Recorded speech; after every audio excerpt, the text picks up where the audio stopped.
Genesis chapter 13 is where we are today.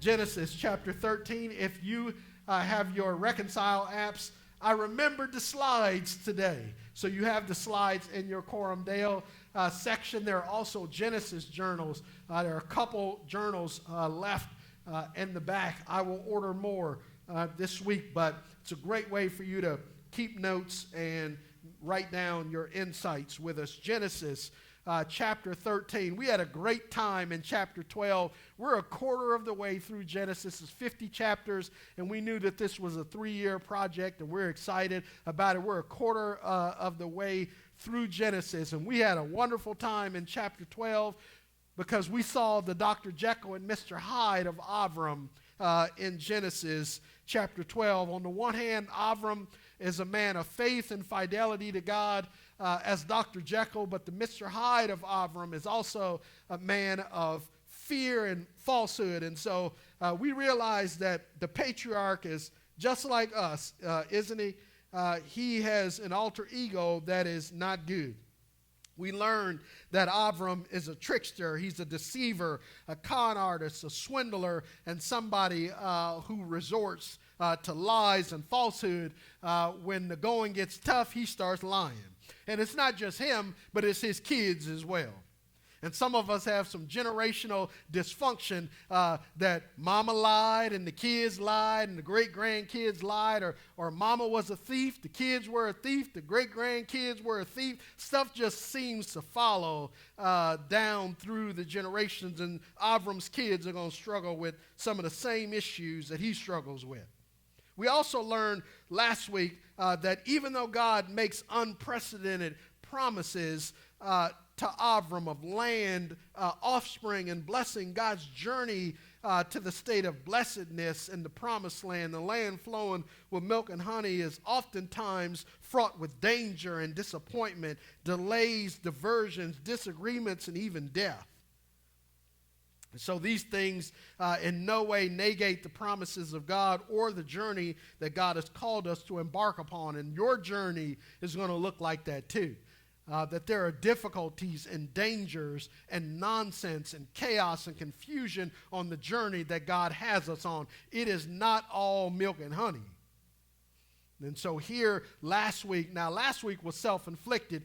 This week is interesting because as God has taken us on this journey, we realize that it is never a straight shot with God, and there are going to be disappointments and difficulties along the way.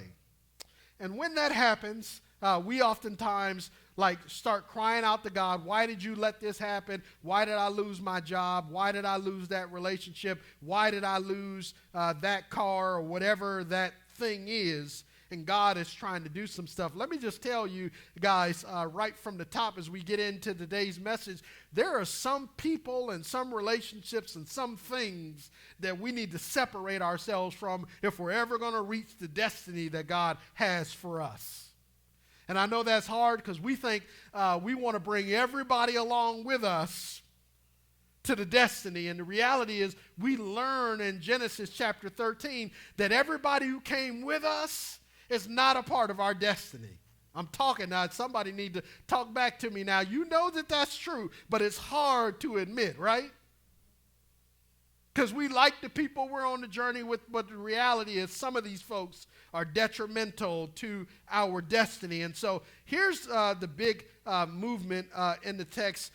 We see Avram's benevolence toward his nephew Lot in chapter 13. And we're going to look at the arrival back in the land. We're going to look at this argument between this uncle and his nephew and their respective constituents. Then we'll look at the agreement that they have, and then God assures Avram again. So there are 4 A's. There's an arrival, there's an argument, there is an agreement, and then there's assurance. And that's how you can follow me. Verses 1 through 4 is the arrival in the land. Remember last week they went down to Egypt because of the famine. So they're coming back into the promised land. And verses 1 through 4 say this about their arrival, that Avram went up from Egypt to the Negev, he and his wife and all he had, and his nephew Lot was with him.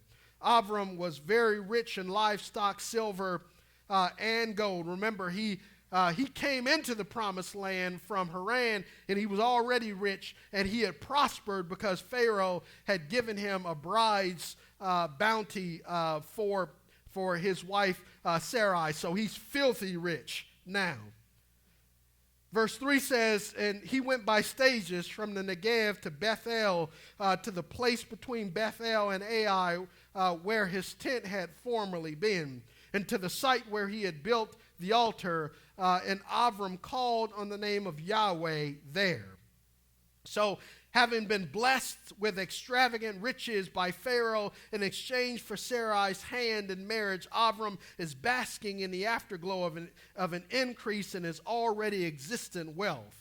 And so he returns to the place in between Bethel and Ai where he initially settled and worshiped God when he had come into Canaan the first time. And so here on this map, remember, when they originally came into the promised land, they're here in the Negev. There's a famine in the land, and so they cross down into Egypt, and all hell breaks loose in Egypt. And so they leave Egypt and go back to the area between Bethel and Ai. So they're back in the promised land, and assuming that the famine has now lifted, they are back in the land.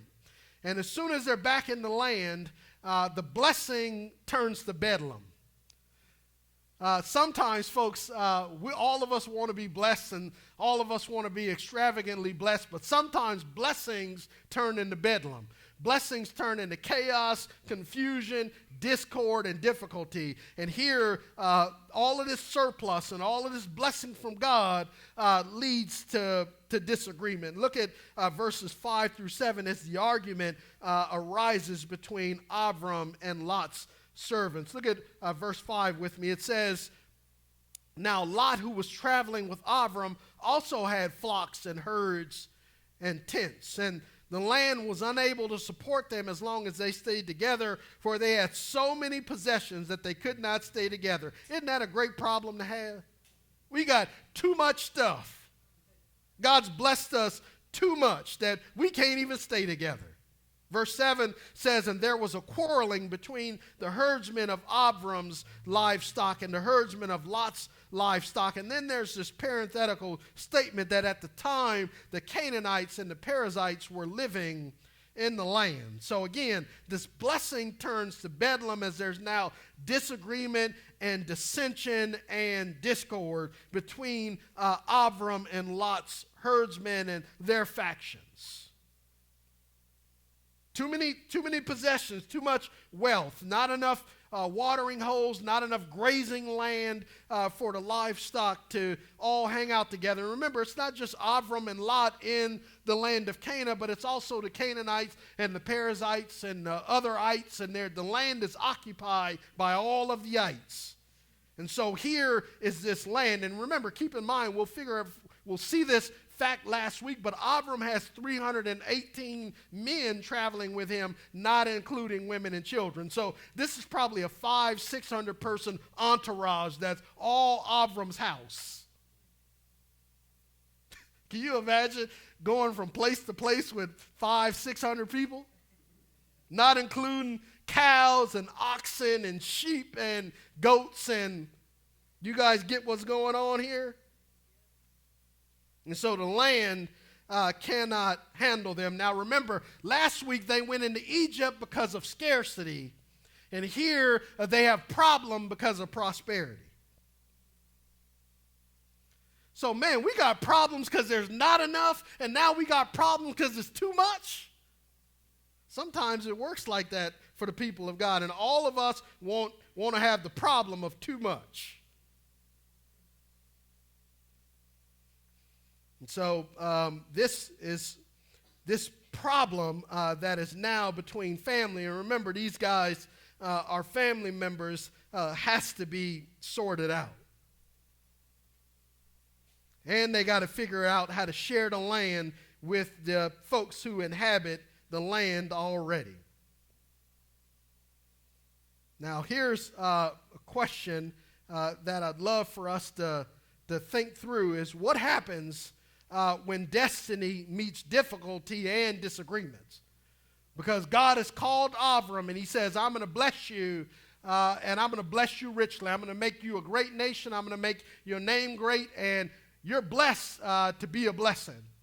Top line blessings and bottom line responsibility. Remember my grandmother's illustration? Remember we cut the Bible in two? Mom, I brought your illustration a couple of weeks ago.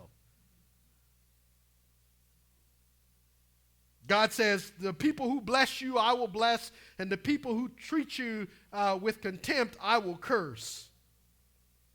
But he's got a problem because he's 75 years old, his wife is 65 years old, and they have no children.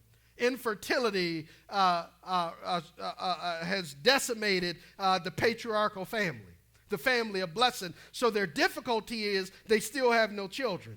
Now they've got the difficulty of infertility, and they've got now this family discord and dissension. Now there are disagreements in the family, and how do we work that out? Anybody ever had a family argument and feud?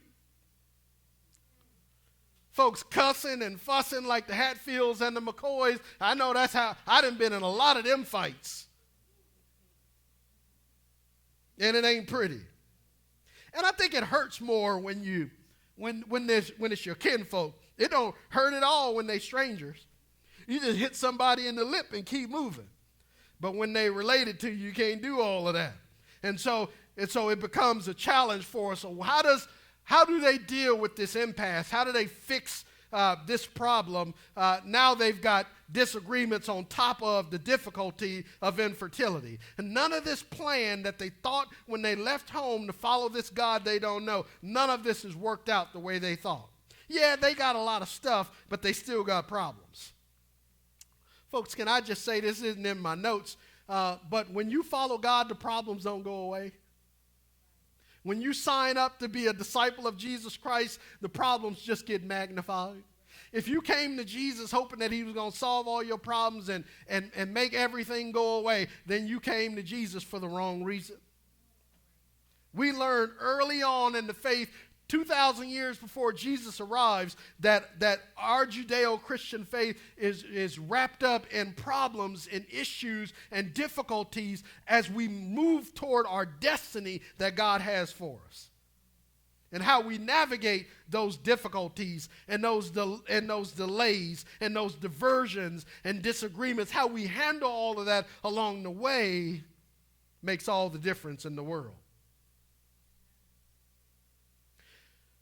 So there's this arrival back in the land. There is this argument between the factions. And then let's look at verses 8 through 13, because now we see the agreement that Avram and Lot make with one another as they seek to reconcile this situation. Now, I want you to notice something about Avram's character. Remember, he has a character defect. When he fears, he starts lying instead of trusting God. But I want you to notice that he has impeccable character this week. Again, he's Dr. Jekyll, Mr. Hyde. They get crazy again in chapter 16. And it's on and on and on. So we're just going to follow this journey. But here, watch Avram's impeccable character. And I want you to leave here wanting to emulate this. So here's the agreement that they make. So Avram in verse 8 says to his nephew, he says, please let us not have quarreling between me and you, or between your herdsmen and my herdsmen, since we're relatives. Avram says we're brothers. Now he's his uncle and nephew, but he's like, man, we're brothers. In the Hebrew, relatives is really brothers. Man, we brothers. We can't fight like this. And watch what Avram says in verse 9. This is unbelievable. He says, isn't the whole land before you? Separate from me, and if you go to the left, I will go to the right. And if you go to the right, then I will go to the left. So Lot looked out and saw that the entire plain of the Jordan, as far as Zohar, was well watered, and everywhere looked like the Lord's garden and the land of Egypt. This was before Yahweh had destroyed Sodom and Gomorrah. So Lot chose the entire plain of the Jordan for himself, and then Lot journeyed eastward. Bum, bum, bum, bum. That should jump out at everyone, and they separated from one another. Avram lived in the land of Canaan, but Lot lived in the cities of the plain and set up his tent near Sodom. And then there's this parenthetical phrase and statement in verse 13 where Moses says, "Now the men of Sodom were evil, sinning immensely against the Lord." Go back to verse 9. As Avram seeks to reconcile this situation, he says, "Isn't the whole land before you, the promised land?" He says, "Separate from me, and if you go to the left, I will go to the right, and if you go to the right, I will go to the left." Avram has been promised this land. God didn't promise it to Lot. God promised it to Avram. And what is he doing in the text? He's saying, look, man, they're facing east. That's west, right? The beaches, you guys, the beaches that way, right? They're facing east. Left is north and right is south. And he says, man, if you go north, I'll go south. If you go south, I'll go north. Avram is inviting Lot to set up shop and to live in the land of blessing. That's his land. And he said, nephew, whatever you want, I'll let you make the first choice. See, when you're blessed and highly favored of God and God has called you to something, you can practice deference instead of preference. See, when you practice preference, I want first option. I want first choice. Start with me. I get to say. But when you defer to somebody else, when you know you're blessed and that God has got a destiny for you, you don't have to choose first and you don't always have to decide. I'm talking, y'all. Because the patriarch said, nephew, whatever you want, I'll take whatever's left. Now, catch a glimpse of this because Lot chooses to reject the promised land, and he chooses the plain of the Jordan. He chooses the land of, unbeknownst to him, Sodom and Gomorrah, which is outside the promised land. The blessing is in the land, and Lot is a knucklehead. See, we're getting a glimpse into his character that Lot he's a couple of sandwiches short of a picnic because he knows that God blessed Avram with the land.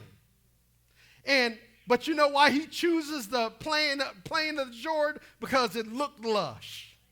Now, y'all, how many times have we made choices because of what something looked like? Man, he looked good. She smelled good. She was beautiful. I loved that neighborhood. Man, I couldn't turn down that job. That salary was, I couldn't turn that down. We make decisions because of what something looks like, smells like, and how much it pays. When we're really opting for hell on earth because God is going to destroy Sodom and Gomorrah and Lot's life is going to be turned upside down when we get to chapter 19 because he's an idiot.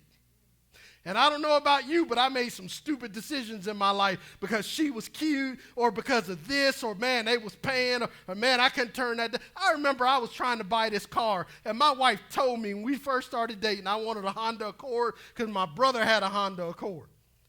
And Stacy looked at my finance. She was just my girlfriend. She said, Daryl, you can't afford a Honda Accord, but you can afford a Honda Civic. And you know what I said? No, my brother got an Accord. I deserve an Accord.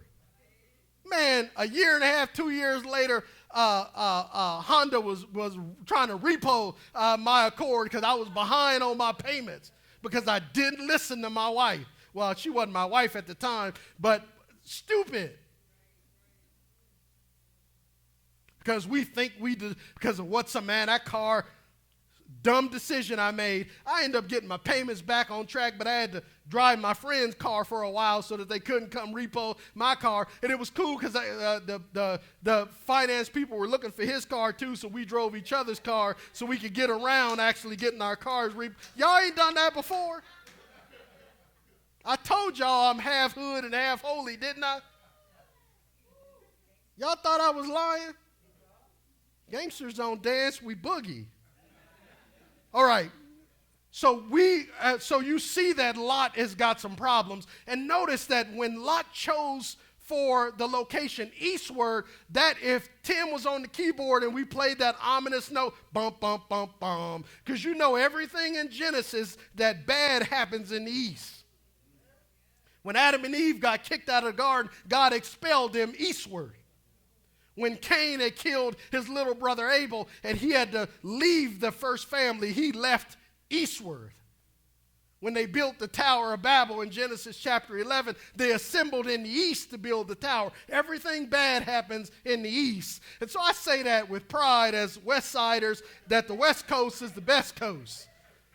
Because everything bad happens in the east. I don't know where this stuff is coming from. This ain't in none of my notes here.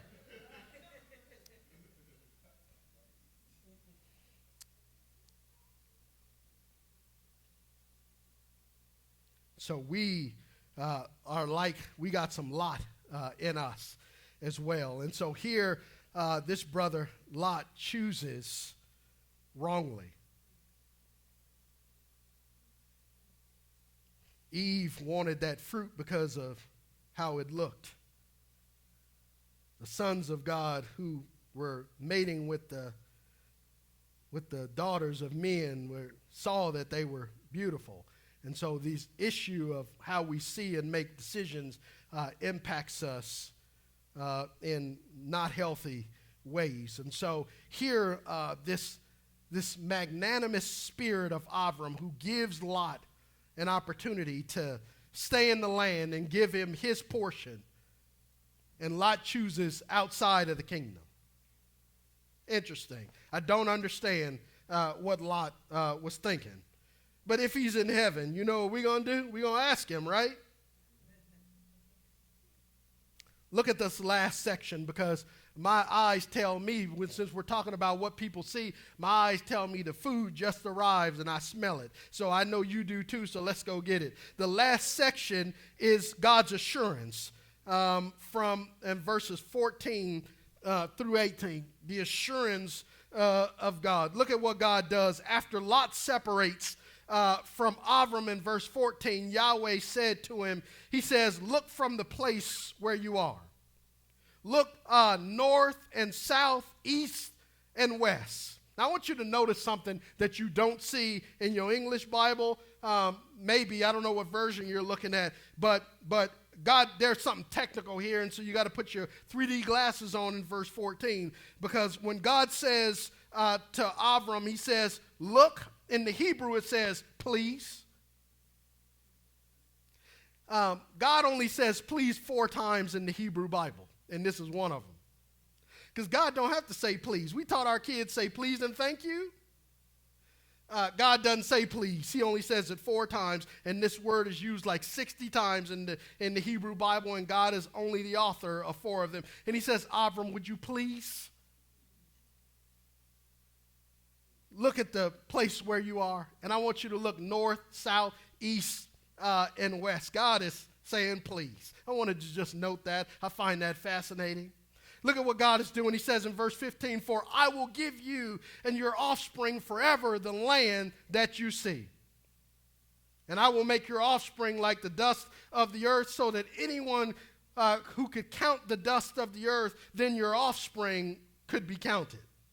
Get up and walk around. This is a command to get up and walk around the land through its length and width, for I will give it to you.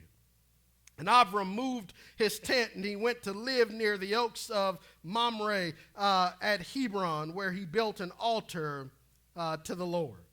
And so here God is pleading with Avram to lift up his eyes and perceive and see and discern. God is asking him to do something extraordinary, that everything that you see from the north, south, east, and west, as far as your eyes can see, that land is yours. Notice that God also says that the offspring will be innumerable. God told him he was going to give him children, but now he doubles down and says, Avram, you're not only going to have children, but your children cannot be numbered. They cannot be counted. while he's infertile, the promise comes. And so he moves from Bethel to Hebron, where he builds another altar to the Lord. Now, I'm not sure. There are a couple of altars here. There's a brick altar here as they baked bricks of clay and they let the sun dry them. These were earthen altars. Maybe Avram built one of these, or maybe he built a stone altar. These were some primitive altars as well. Not sure about the kind of altar that Avram built, but Avram has a history and has a custom of worshiping God. Because when you build altars, generally you sacrifice on those altars, and he calls upon the name of the Lord, which is synonymous for worshiping God. It's interesting that he does this at Hebron, because Hebron is the place where David is made king, and David rules over Israel for 7.5 years before he moves the capital city to Jerusalem for the other 33 years of his reign. So David reigns in Hebron because that is the place where Avram built an altar and worshiped Yahweh. Almost 1,000 years before David was born.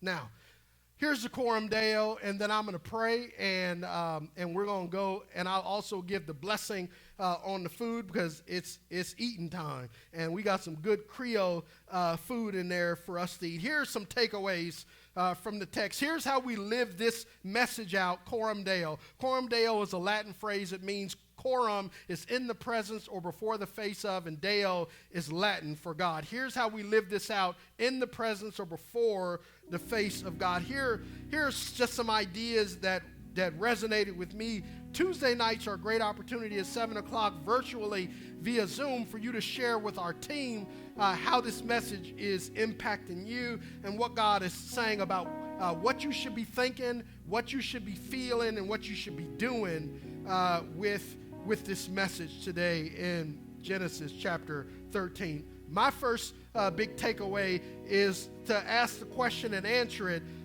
What happens when destiny meets difficulty and disagreements?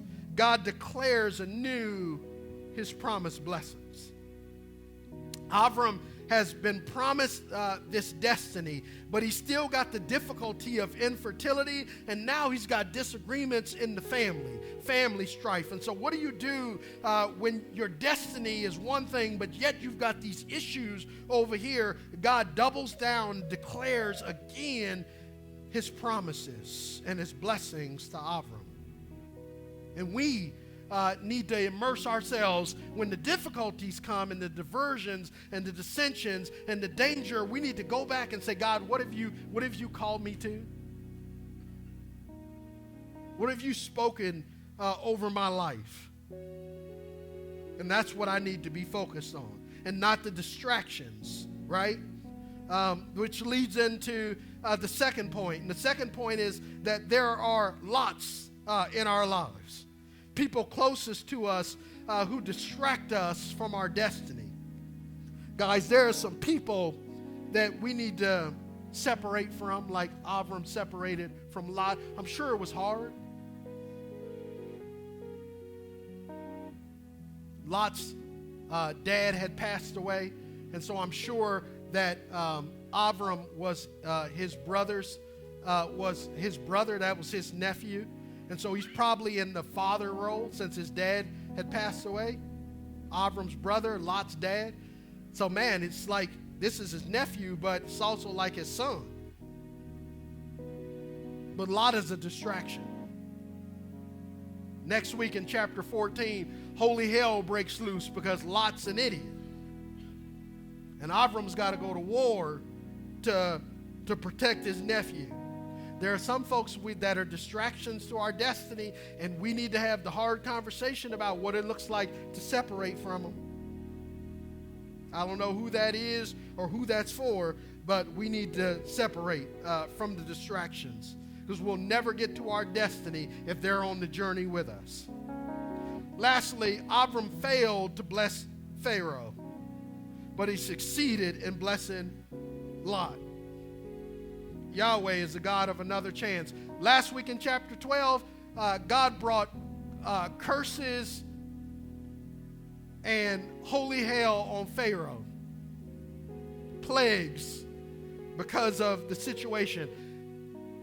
God told Abram, he says, through you all the nations are going to be blessed. And then there's an imperative. You must be a blessing. He wasn't a blessing last week, but he was a blessing to Lot this week because he offered him any place he wanted to go in the land, north or south. I'm glad that God gives us another chance when we screwed up an opportunity to be a blessing, that God is a God of another chance and another chance and another chance. And when you screw that up and when you ruin that and when you fail, when you blow it, another chance.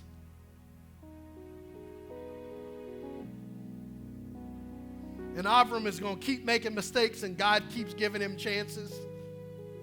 And because God is the same yesterday, today, and forever, he's immutable and he cannot change. He keeps giving us that same grace. But may we not take that for granted and think that God owes us another chance, because he doesn't.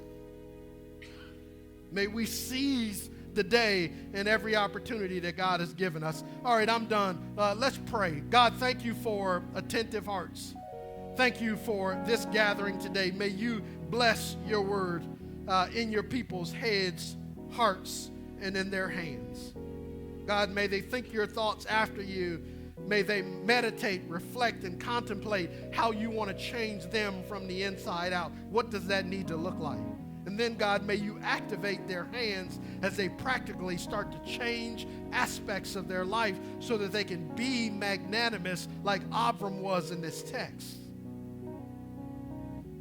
May we practice deference and not preference. May we have the courage to separate from some people that are distractions on the way to our destiny. So God, would you do a work in the hearts and minds and hands and activities of your people. Lord, bless this food. Bless our fellowship. May it just be sweet. May we enjoy the food and enjoy the fellowship more. Thank you for Dava and Nadine and for all of the folks that helped pull this off.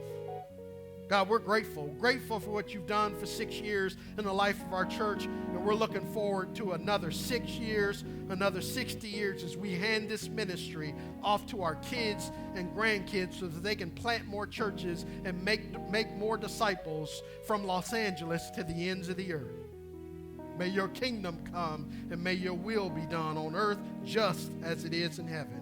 In Jesus' name, and everybody with hungry stomachs said, amen.